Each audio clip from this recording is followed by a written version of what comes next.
Right now in South Korea, something absolutely bizarre is happening that looks like a glitch in the matrix of human relationships.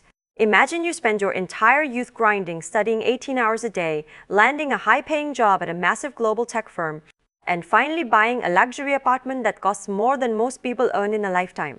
You think you've made it, right? You've won the game. But then, the moment you get married, you find yourself sitting in your car in the parking garage at 11 p.m., steering at the steering wheel because you're terrified to go upstairs to the home you paid for. You're a high-flying engineer by day, but by night, you're basically a guest in your own house who has to ask for a $5 allowance to buy a sandwich.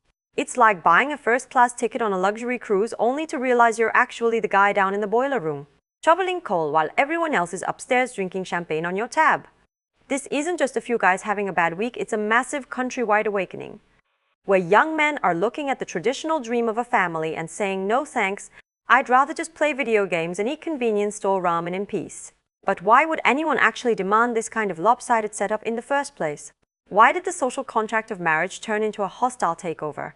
If you look at the raw heart of the matter, it's because the whole concept of a partner has been replaced by a ruthless capitalist calculation. Everything in this society is about the climb, the status, and the flex. In this hyper-competitive pressure cooker, marriage stopped being about building a life together and started being about securing a lifestyle. For many women entering this market, the goal isn't to find a teammate, it's to find an exit strategy from the grind. They've been raised in a world where everything is a product to be consumed, and unfortunately, the husband became the ultimate high-end consumer good. It's pure market dynamics at their most brutal when the price of living skyrockets and the social pressure to look rich on social media becomes unbearable. People start looking for a shortcut. The shortcut is to find a guy who has already done the work and then claim a seat at the table without bringing anything to the menu. It's not about love anymore, it's about asset liquidation. They want the bank account, the apartment in the right neighborhood, and the status of being a successful wife, while the guy is just the engine that keeps the lights on. So, how did we get to a point where a guy providing 90% of the money is also expected to do 50% of the chores and have 0% of the authority? This is where the cultural wires got completely crossed. South Korea is currently a weird chimera of values. On one hand, society still demands that the man plays the traditional role of the provider.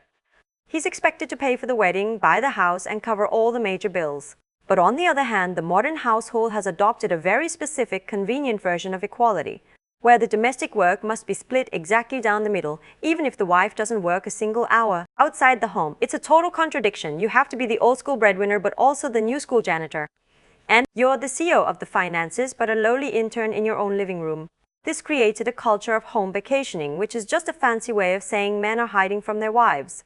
They treat their commute as a holiday because the office is actually less stressful than the constant supervision and demands they face at home. The house isn't a sanctuary anymore, it's a second workplace, where you're constantly being audited by a manager who doesn't even like you. But what happened when these men finally got a peek behind the curtain? For the longest time, the older generation kept the misery a secret. They acted like marriage was the only way to be a real man, and if you didn't do it, you were a failure, a leftover, a societal reject. They gaslit the younger guys into thinking that the stress and the lack of freedom were just part of the package. But then the internet exploded. Apps like Blind, where people can post anonymously, using their verified corporate identities, became the ultimate truth teller. Young guys started seeing stories from their seniors at Samsung or Hyundai men they looked up to, who were posting about how they had to sneak around just to spend $10 on a hobby, or how they hadn't had any physical intimacy with their wives in years. The success myth was shattered in real time. The information explosion made it impossible to hide the rot. When a 25-year-old sees a 40-year-old executive crying in a forum because his wife sold his favorite collectibles behind his back, that younger guy doesn't see a real man. He sees a cautionary tale. He sees a rigged game where the only way to win is to walk away from the table. And that brings us to the most cold-blooded part of the whole system, the legal trap. There's a rule that after about 10 years of marriage, even if a man brought every single cent to the relationship and the wife didn't work, she can walk away with half of everything.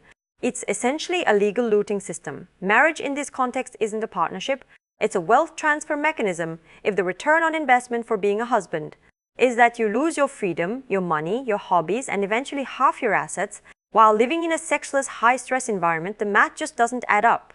It's a negative ROI. Young men have realized that they are being treated as an infinite resource that can be mined until they're empty. So, they've started the herbivore rebellion. They're not being passive or lazy, they're being anti-system. They've calculated that a quiet life in a small studio apartment with a fast internet connection and a cat is infinitely superior to a life of servitude in a luxury apartment where they aren't allowed to sit on the couch. So what happens when the demands for a perfect life finally backfire? We're seeing it right now. The people who pushed for this lopsided equality, the ones who wanted the traditional provider, but the modern freedom to contribute nothing, are suddenly finding out that the golden vending machine is out of order. For decades, men were told to put in their labor, their money, and their lives, and the machine would spit out a happy family. But the younger generation looked behind the machine and saw there were no guts inside. It's just an empty box that takes your gold and gives you a bill for the electricity. The irony is delicious and dark. The society that tried to squeeze every last drop of effort out of young men has accidentally turned them into ghosts. They're just gone. They're not protesting in the streets. They're just not showing up to the dating sites. They're not buying the engagement rings. They're not looking at the bridal magazines. They've opted out of the status game entirely because they realize the trophy is made of plastic and the entry fee is their soul. This isn't just a trend or a phase, it's a foundational shift in how people view the self versus the collective. In the past, you sacrificed yourself for the family, for the kids, for the future. But when the future looks like a national nursing home where you're the one paying for everyone's diapers, while nobody cares about your name, the motivation dies. The government is panicking, trying to throw money at the problem or suggesting singlehood taxes. But that's like trying to put out a forest fire with a water pistol. You can't force people to love a system that clearly hates them. You can't incentivize someone to jump into a cage by painting the bars gold. They still see the bars. They see the Dongtan husbands and the young Poti generation as ghosts of Christmas future. And they're deciding to change the story before it starts. The final irony is that by trying to make marriage a luxury good for the woman, they've made it an unaffordable liability for the man. The market has corrected itself in the most brutal way possible by crashing to zero.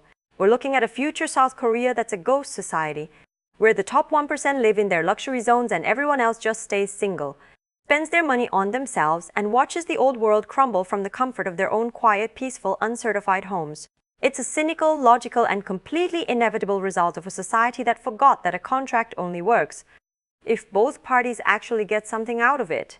If you treat your partner like a vending machine, don't be surprised when the machine stops taking your coins and just shuts down for good. Feel the truth at dating in Korea. Support the structure. Stay safe in the lounge.